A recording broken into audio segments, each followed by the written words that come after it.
شهر رمضان الذي أنزل فيه القرآن هدى للناس وبينات من الهدى والفرقان اعوذ باللہ من الشیطان اللعین الرجیم بسم اللہ الرحمن الرحیم الحمد للہ وکفا وسلام علی عبادہ الذین اصطفیٰ محمد وعطرتہ الطاہرہ واللعنۃ الدائمۃ الی اہلہا اما بعد۔ عزیزان محترم، ماہ مبارک رمضان کی روزانہ کی دعاؤں میں آج کے دن کی دعا، تیسرے دن کی دعا، امام معصوم علیہ السلام نے یوں ارشاد فرمایا، بسم اللہ الرحمن الرحیم، اللہم ارزقنی فیہ الذہن والتنبیہ وباعدنی فیہ من السفاہۃ والتمویہ واجعل لی نصیبا من کل خیر تنزل فیہ بجودک یا اجود الاجودین۔ آج کی دعا کی تلاوت کا ثواب روایت میں یوں بیان ہوتا ہے کہ من دعا بہ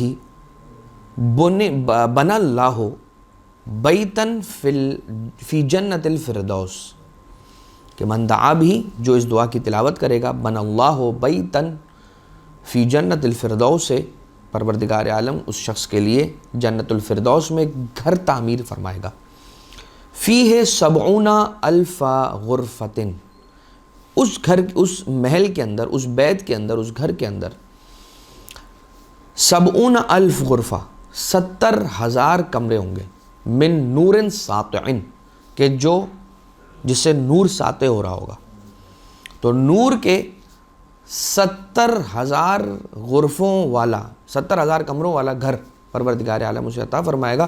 ہر غرفے کے اندر، اب کتنا بڑا یہ گھر ہے کہ اس اتنے بڑے گھر کے اندر 70,000 کمرے ہیں، 70,000 کمرے، 70 کمرے نہیں، 7,000 نہیں، 70,000 کمرے ہیں اس ایک گھر میں۔ اب کتنا بڑا گھر ہو گیا کہ 70,000 کمرے، اور ان 70,000 کمروں میں سے ہر ایک کمرے کا سائز، فی کل غرفۃ 1000 سریر حوریۃ، اور ہر ایک کمرے کے اندر، ان 70,000 کمروں میں سے ہر ایک کمرے کے اندر 1000 سریر ہیں، تخت لگے ہوئے ہیں، ہر تخت پر ایک حور براجمان ہے اور بیٹھی ہوئی ہے۔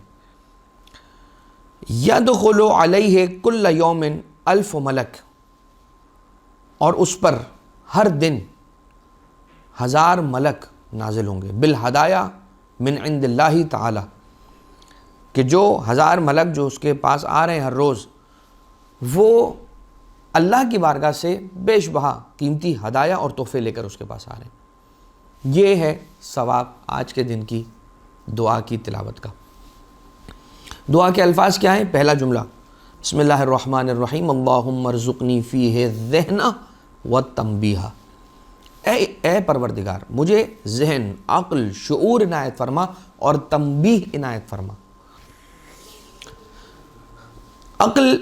العقل ما عبد بہ الرحمن واکتسب بہ الجنان، عقل وہ ہے کہ جس کے ذریعے سے رحمان کی عبادت کی جاتی ہے اور فردوس اور جنت کو جس سے کمایا جاتا ہے۔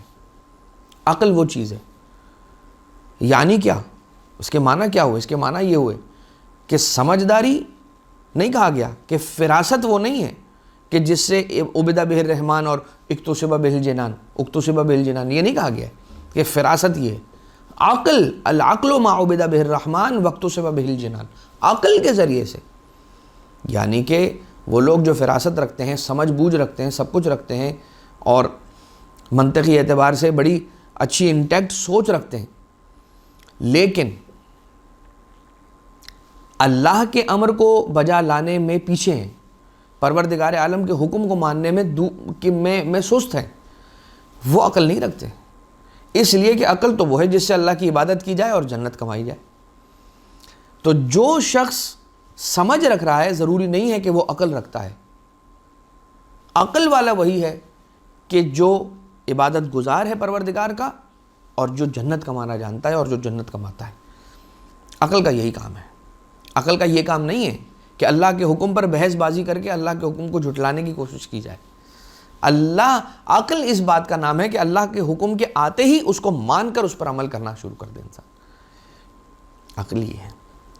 لیکن کیا کرے, عقل کے ذریعے ہی سے شیطان عقل والوں کو, کچھ فراست والوں کو اور علم والوں کو یا جاننے والوں کو, انفارمیشن رکھنے والوں کو, نالج نہیں انفارمیشن رکھنے والوں کو بہکاتا ہے اور کہتا ہے کہ دیکھو جب تک تمہیں عقل سے سمجھ نہ آ جائے تب تک نہ ماننا. خیر, اب آ جائیے اللہم ارزقنی فیہ الذہن والتنبیہ. ایک ذہن یعنی کہ عقل اور ایک تنبیہ. تنبیہ کسے کہتے ہیں؟ منبہ, الارم. بارالہ مجھے الارمنگ کریکٹرسٹک اور الارمنگ میرے اندر خصوصیت پیدا کر دے. مطلب کیا؟ مطلب یہ کہ مجھے عقل بھی دے, کہ عقل کے ساتھ ساتھ مجھے ایسی نعمت عنایت فرما کہ اگر میں کہیں غلط جانے لگوں تو تنبیہ ہو جائے میری اور میں اس غلط کام سے رک جاؤں. کتنی ایک مرتبہ ایسا ہوتا ہے, کئی ایک مرتبہ ایسا ہوتا ہے کہ انسان غلطی تک جاتا ہے اور غلطی کے بالکل کنارے پہ جا کے واپس سلامتی اور صحیح سلامت واپس آ جاتا ہے انسان. کتنی مرتبہ, کئی ایک مرتبہ ایسا ہوتا ہے. یہ اللہ کا فضل ہے. تو آج کی اس دعا کے اندر جو پہلا جملہ ہے اللہم ارزقنی فیہ الذہن والتنبیہ, حافظہ کبھی کسی کا کمزور ہو جاتا ہے, اگر روایت ہے اور اسے تعقیبات نماز کے اندر بھی علماء نے اپنی کتابوں کے اندر لکھا ہے کہ اگر خدا نخواستہ کسی کا حافظہ کمزور ہو جائے اور چیزیں اس کو یاد نہ رہتی ہوں اور وہ بھول جاتا ہو تو واجب نماز کی ادائیگی کے فوراً بعد اس دعا کی تلاوت کرے جو مولا امیر المومنین حضرت علی ابن ابی طالب علیہ السلام نے ارشاد فرمائی اور تعلیم فرمائی ہے. اور وہ دعا کیا ہے؟ سبحان من لا یعتدی علی اہل مملکتہ, سبحان من لا یاخذ اہل الارض بالوان العذاب, سبحان الرؤوف الرحیم, اللہم اجعل لی فی قلبی نورا وبصرا وفہما وعلما انک علی کل شیء قدیر برحمتک یا ارحم الراحمین. لہٰذا پروردگار عالم سے ہم نے کیا طلب کیا؟ عقل دے اور تنبیہ دے, میں بچ جاؤں بارالہ. اور یہ میں نے اپنے گلے میں جو آپ کی اطاعت کا, پروردگار عالم کی اطاعت کا, ائمہ اطہار علیہ السلام کی اطاعت کا جو توق سجایا ہے, اس کی کھوٹی مولا کی بارگاہ سے جا کے لگا کے آ جائے اس دعا کے ذریعے سے, اور کہ مولا آپ ہی نے دعا تعلیم فرمائی ہے اور یہی آپ ہی کی تعلیم کردہ دعا میں پڑھ رہا ہوں, اور اس کے ذریعے سے میں نے اپنے گلے میں آپ کی اطاعت کا ایک توق ہے اسے سجایا ہے اور اس کی کھوٹی میں نے آپ کے در سے باندھ دی ہے, وہاں پہ اسے فکس کر دیا ہے. اور اب میں نکل رہا ہوں دنیا کی سیر کے لیے. مجھے دو چیزیں دے دیں, عقل دے دیں اور مجھے تنبیہ دے دیں. تنبیہ یعنی کہ مجھے منبہ دے دیں, الارمنگ کوالٹیز دے دیں کہ جہاں میں کہیں پر غلطی کرنے جا رہا ہوں کچھ ایسا ہو جائے کہ تیری بارگاہ سے کرم ہو جائے اور آپ مجھے کھینچ کے پیچھے کر لیں اور مجھے وہاں سے بچا لیں. دیکھیے گا سرکار ائمہ اطہار علیہ السلام ہمیشہ مدد فرمائیں گے, مددگار ہوں گے. اب رسول اللہ صلی اللہ علیہ وآلہ وسلم نے ارشاد فرمایا کہ عقل مند شخص پر 4 چیزیں واجب ہیں. 4 چیزیں عقل مند شخص پر واجب ہیں, یعنی کہ عقل مند شخص ہی نہیں کہلا سکتا مگر یہ کہ وہ یہ 4 کام کر لے. نمبر 1, علم کو سنے. نمبر 2, اسے حفظ کرے, محفوظ کرے, اسے یاد کرے, اسے میمورائز کرے. نمبر 3, اسے پھیلائے. اینڈ نمبر 4, اس پر عمل کرے. اب بعض ایک روایتوں کے اندر یہ جو آخری 3rd and 4th ہے اس کی جو ترتیب ہے وہ سویپڈ ہے, یعنی کیسے؟ پھیلائے بعد میں ہے اور عمل کرے پہلے. علم کو سنے, اسے یاد کرے, میمورائز کرے, حفظ کرے, محفوظ کرے, اور نمبر 3 یہ ہے کہ اس پر عمل کرے, اور نمبر 4 یہ ہے کہ اسے پھیلائے.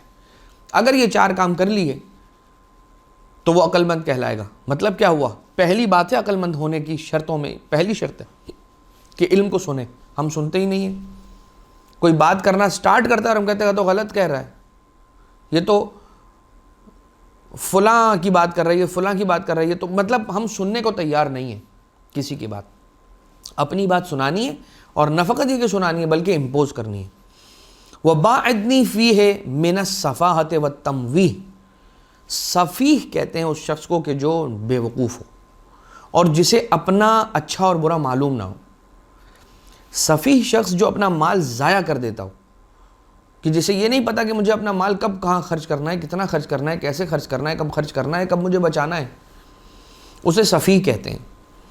لہٰذا وَبَاعِدْنِی فِیہ, اس دن میں پروردگار مجھے سفاہت سے بچا اور تمویہ سے بچا. تمویہ کے بھی تقریباً وہی معنی ہے, بس فرق سفاہت اور تمویہ میں یہ ہے کہ نادانی اور جہالت سے دوری. سفاہت اور تمویہ سے میں جو فرق ہے وہ یہ ہے کہ سفیہ شخص جو ہوتا ہے نا وہ بے خبر ہوتا ہے. سفیہ کو پتہ نہیں ہوتا, سفیہ ہاں کے ساتھ, اسے پتہ نہیں ہوتا کہ میں یہ کیا غلط کام کر رہا ہوں اور میں کیوں یہ اپنی چیز ضائع کر رہا ہوں اور فضول کے کام کے اندر داخل ہو رہا ہوں. لیکن جو تمویہ ہے, جو شخص تمویہ کر رہا ہوتا ہے وہ بخوبی جانتا ہے کہ میں غلط کر رہا ہوں, لیکن پھر بھی کرتا ہے اور کرنا چاہتا ہے. اس کے لیے کیا کرتا ہے, پہلے اپنے غلط کام کو سجاتا ہے, اس کو ٹھیک بناتا ہے, اس کو صحیح بناتا ہے, اس کو جسٹیفائی کرتا ہے, اپنی نگاہوں کے اندر اس کو خوبصورت بناتا ہے, ڈویبل بناتا ہے اور اس کے بعد کر دیتا ہے. تو یہ سفاہت میں اور تمویہ میں, سفیہ ہونے میں اور تمویہ ہونے میں فرق ہی ہے کہ جو سفیہ ہوتا ہے وہ بیچارہ بے خبر ہوتا ہے, اسے یہ واقعی میں نہیں پتا ہوتا, اس کو کوئی جا کر اگر سمجھائے تو مان جائے گا. لیکن تمویہ جو کرنے والا ہوتا ہے آپ اسے لاکھ سمجھا لیں وہ نہیں سمجھے گا, وہ اگین وہی کام کرے گا. کیوں؟ کیونکہ وہ تو جانتا ہے کہ یہ غلط ہے پھر بھی اسے کرنا ہے, خواہشات نفس کی وجہ سے یا کوئی بھی وجہ اس کے پیچھے اگر ہو. وَاجْعَلْ لِي نَصِيبًا مِّن كُلِّ خَيْرٍ تُنزِلُ فِيهِ, اور پروردگار آج کے دن میں جو خیر, جو کوئی بھی جتنا بھی خیر تو آج کے دن میں نازل کرنے والا ہے اس میں سے میرا نصیب قرار فرما, میرا نصیب عطا کر, میرا ایک حصہ اس کے اندر شمار فرما, رکھ لے اور مجھے عطا کر دے. ایک نبی خدا ہے, غالباً حضرت موسیٰ علیہ السلام ہے یا حضرت ابراہیم علیہ السلام, غالباً حضرت موسیٰ علیہ السلام کی یہ دعا ہے, رب انی لما انزلت الی من خیر فقیر. ہر پروردگار ہر وہ چیز کہ جو خیر میں سے ہے اور تو نے جسے نازل کیا ہے میں اس کا فقیر ہوں, میں اس کا سوالی ہوں. ہر وہ چیز کے جو, ہر وہ خیر کے جو تو نے نازل کیا ہے مجھے اس میں سے عطا کر دے. اور یہ علماء کرام نماز واجب کے آخری سجدے کے اندر بھی اس دعا کی تلاوت کرتے ہیں. لہٰذا آج کے دن میں پروردگار عالم سے امام معصوم علیہ السلام نے کیا تعلیم فرمایا کہ پروردگار مجھے عقل دے اور تنبیہ دے, اور بار الہ مجھے سفاہت اور تمویہ سے دور رکھ لے. وَاجْعَلْ لِي نَصِيبًا مِّن كُلِّ خَيْرٍ تُنزِلُ فِيهِ, آج کے دن میں جو ہر خیر جو تو نازل کرنے والا ہے اس میں میرا حصہ بھی ڈال دے. بِجُودِكَ يَا أَجْوَدَ الْأَجْوَدِينَ, اپنے جود و کرم و سخاوت سے اے سب سے زیادہ سخی اور اے سب سے زیادہ کرم رکھنے والے پروردگار. اللہم صلی علی محمد و آل محمد وما علینا الا البلاغ المبین.